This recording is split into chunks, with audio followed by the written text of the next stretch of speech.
여러분들 만나서 너무나 반갑습니다. 저는 사교육걱정세상 이사장이기도 하고 재단법인 교육의 봄 공동대표이기도 한 송인수입니다.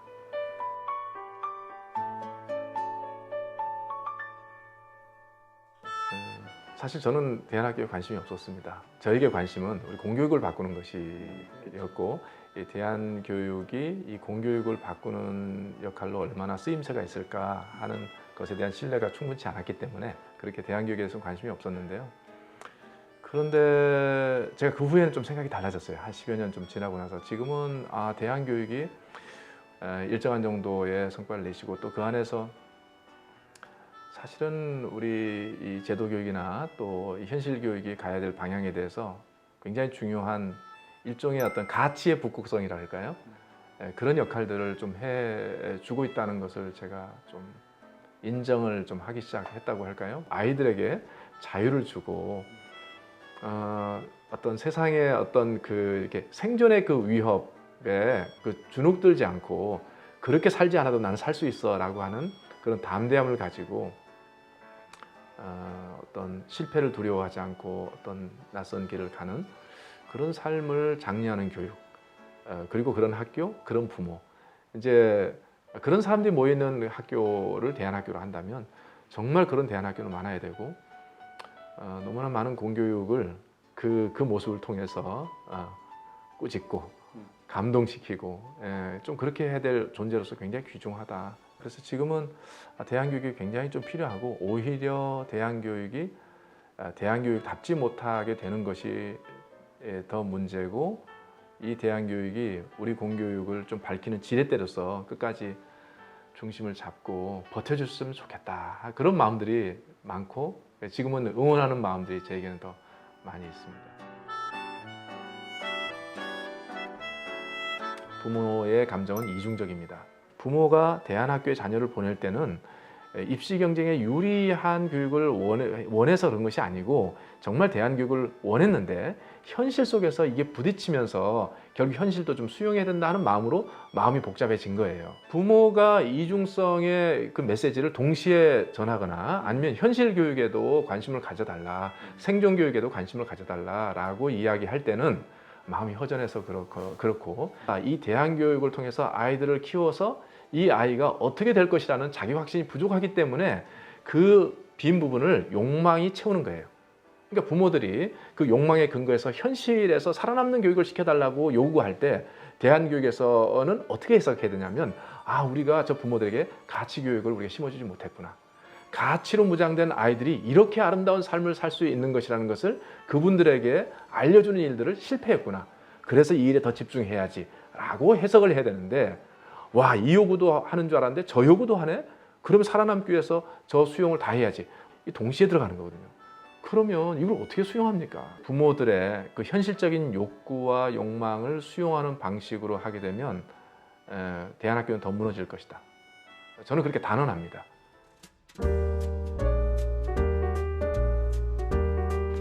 지금 혁신학교가 학생 중심 학교잖아요.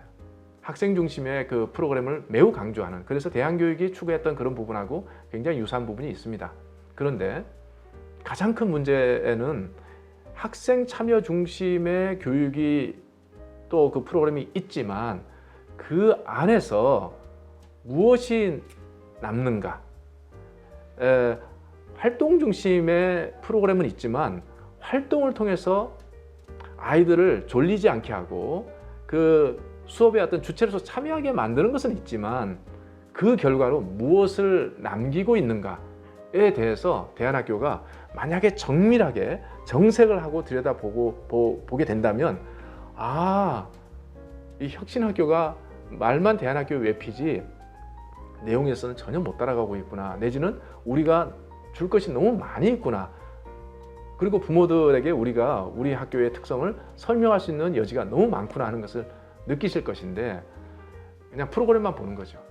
그래서 저는 대안학교가 이 혁신교육이나 대안교육을 통해서 길러낼 아이들의 어떤 내면적인 부분에서 변화가 얼마만큼 있는지 그 지표는 무엇이고 그래서 그 지표대로 이 교육을 통해서 얼마만큼 무엇을 남겼는지 하는 것을 확인하는 것이 굉장히 좀 중요하다.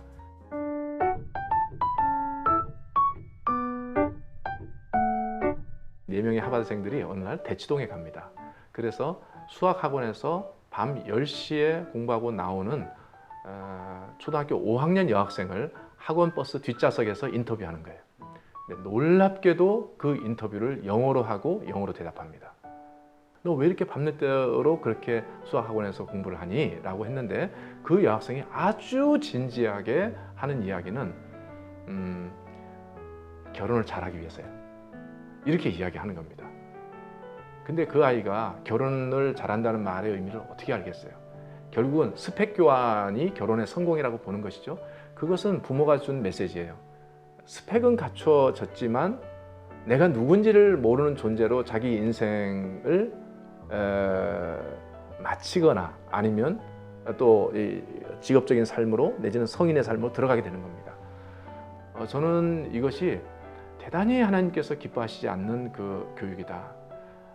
저는 그 성경이 말하는 그 교육, 하나님께서 기뻐하시는 교육은 네가 누군지를 알라는 것이고 너 자신을 사랑하라는 것이고 그 너의 어떤 너다움 위에 어떤 너의 그 미래와 진로와 그리고 어떤 너의 꿈을 얹어가면서 거기에 맞춰서 사회에 기여하면서 자기 인생을 사는 그런 역량을 길러주는 교육이 진짜 교육이고 하나님이 기뻐하시는 교육이라는 메시지를 성경은 끊임없이 준다고 보고 저는 그래서 이제 위의 것을 상상하라라고 할 때 하나님 주시는 그 교육의 어떤 그 명령은 그렇게 자기를 발견하는 교육, 자기를 사랑하는 교육, 그리고 타자에게 기여하는 어떤 삶을 기쁘게 살아갈 수 있는 그 어떤 심성으로 아이들을 키우는 교육 이런 것이라 보고 그 부분에서는 특별하게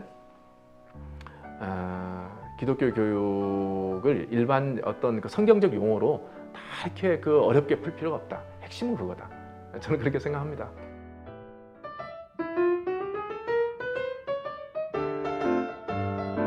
많은 분들은 그렇지 않거든. 당신은 그렇게 살아. 나는 우리 아이 생존하게 만드는 것이 더 중요하거든.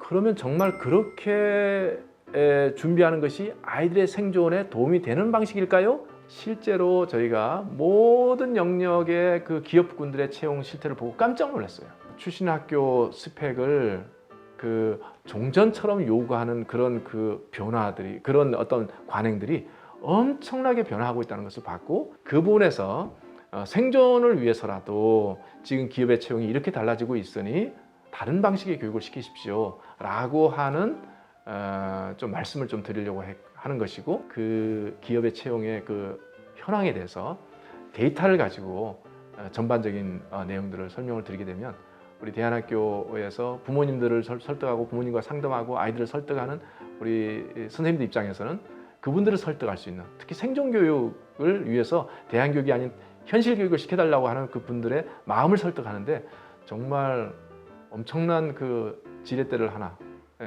얻게 되는 셈이다. 저는 그렇게 생각합니다.